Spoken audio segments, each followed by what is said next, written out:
근데 만약에 그냥 가짜 뉴스를 막 제가 당황스럽네. 민주당 의원들이 가짜 뉴스 하나 언론에 보도하고 그걸 막 떠들었단 말이죠. 이게 뭐 용납이 된다면은 대선 때마다 진짜 선거 때마다 그냥 언론사 하나 희생자 삼아서 야 이번엔 네가 뒤집어 써라 하고 가짜 뉴스 만들고 그거 퍼뜨리고 이래도 되는 거잖아요. 그러니까 저는 이거를 갖다 그냥 무작정 퍼뜨리는 것도 사실 저는 좀 뭔가 좀 죄를 물어야 하지 않을까. 이런 공작들이 네거티브를 저도 뭐 그 당에 입당하면서부터 요쪽만 많이 해봤는데 그 실제로는 물 속에 있는 물고기를 물 밖에 꺼내는 게 제일 어려워요. 지금 현재 그 김만배 신앙님 인터뷰 그리고 뉴스타파 보도 그리고 이재명 후보의 페이스북 그리고 그 다음에 이제 인용 보도까지 여기가 물 속에 있는 물고기를 꺼내 올리는 거거든요. 근데 그게 가짜 물고기예요. 진짜 물고기를 꺼내 올리는 것도 굉장히 어려워요.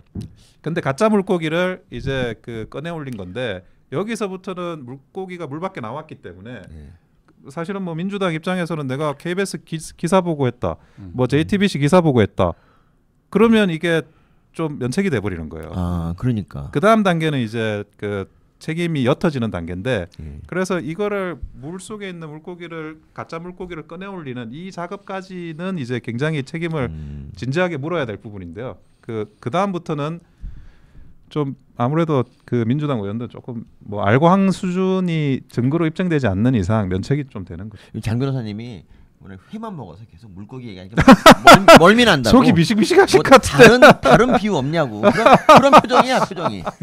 뭐 얼룩말 뭐 이런 얘기도 있잖아. 뭐 얼룩말 뭐 다 도토리 뭐 도토리. 저는 회를 물리지 않습니다. 네, 저는 수산시장맨입니다. 수산 전문 변호사님. 전문 변호사이기 때문에 아무리 먹어도 물리지 않습니다.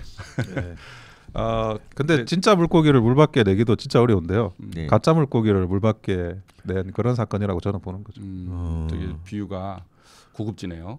근데 이제 제가 이제 이게 사실은 큰 그림이 사실은 중요한데 큰 그림. 그 김만배 원 변호사님이 이제 쭉 그 고발장 쓰시고 사건을 쭉 보셨을 텐데. 이제 김만배가 조호영한테 그런 얘기 하잖아요. 이거 내가 엉뚱한 데로 끌고 가겠다. 광야로 가겠다. 맞습니다. 광야로 가겠다고. 그런 얘기를 했죠. 그리고 나중에 뭐 돌이킬 수 없을 때 그때 이제 뭐 얘기하면 된다.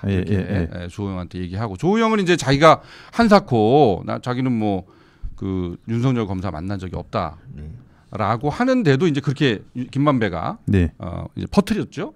근데 이제 그 퍼뜨린 경로를 보면 이제 남욱 변호사한테 그 얘기를 듣게 해서 남욱의 진술이 JTBC에서 보도되게 하고 또 신앙님한테 또 그 얘기를 하고 신앙님의 간의 녹취록이 뉴스타파에서 보도되게 하고. 근데 이거를 보면 결국은 이제 그 그림은 김만배가 그린 것이 아니냐라는 의심을 사실은 저는 하고 있어요. 그런 의심이 합리적인 의심이시죠. 그렇죠. 이제 그 경로까지 예측을 하고.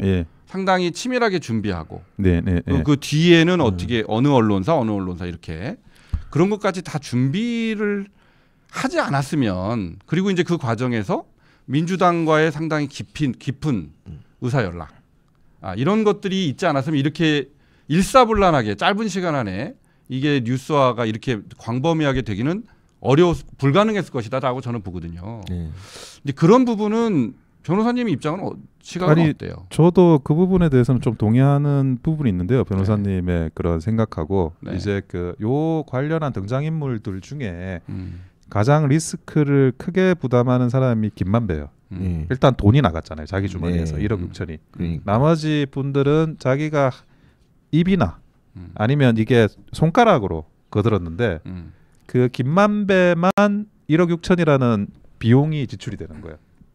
그 비용이 지출이 된다는 것 자체가 리스크가 이미 뭐 실현이 되고 있는 거죠. 비용이 투입됐으니까. 그 비용이라고 표현하면 좀 적절한지 모르겠지만 그리고 그 돈이 넘어갔기 때문에 이 돈이 넘어간 정황에 따라서는 그게 드러날 경우에 이제 김만배 입장에서는 굉장히 그런 이제 녹취 관계나 이런 것들에 대한 진정성이 의심받는 그런 상황에 몰리는 거예요. 그래서 그 전반적으로 가장 리스크를 많이 부담하는 사람이 더 주범에 가까운 사람이잖아요. 그게 김만배예요. 그래서 김만배가 뭐 그 배후에 또 누가 있는지는 모르겠지만 일단은 드러난 사람 중에는 가장 주범에 가까운 사람이다. 봉지욱은 어떻습니까? 봉지욱 봉지욱. 봉지욱? 네, 물론 이제 그분도 뭐 아주 주요한 그런 등장인물 중에 한 명인데요. 그분도 결국에는 이제 본인이 그런 기사를 가지고 그 이야기를 하신 거잖아요. 기사를 가지고 이야기를 했는데 저는 이게 뭐 물론 그 기자도 이제 뭐 큰 문제지만 언론사에서 데스크하고의 연결 포인트가 어떻게 있느냐를 생각을 안 할 수가 없어요. 왜냐하면 기자가 기사를 쓴다 그래서 데스크를 통과하지 않고 무조건 이게 거치지 않고 통과되는 건 아니잖아요. 그러니까 저희가 뭐 지금까지는 데스크에 대해서 뭐 고발을 하진 않았지만 이 메커니즘 상에는 단순히 뭐 기자 혼자서 뭘 할 수 있다. 뭐 여기까지가 아닌 그 데스크와의 협력이 아니면 불가능해 보인다라는 그런 이제 언론에 종사하시는 분들의 그런 의견이 있거든요. 근데 봉지욱 같은 경우는요, 그 이제 그 기사만 쓴 게 아니라 그 즈음에 대장동 일타 강사를 자처하면서 모든 그러니까 웬만한 유튜브에 좌파 유튜브 나와서 150만 조회수 막 기록하면서 그 윤석열 몸통소를 막 계속 주장을 하고 이제 그게 바로 이 커피 이거거든요. 근데 뭐 나중에 나중에 와서는 커피가 중요한 게 아니다. 뭐 이렇게 얘기를 했는데 사실 그때는 거의 커피 이거 가지고 몰고 갔었거든요. 근데 이런 유튜브 갖고 난리친 거는 이것도 저기 뭐냐 처벌이 됩니까? 당연히 허위 사실을 유포했다 그러면 거기서 그 관계에서 처벌이 되는 건 가능성이 있는 거고요.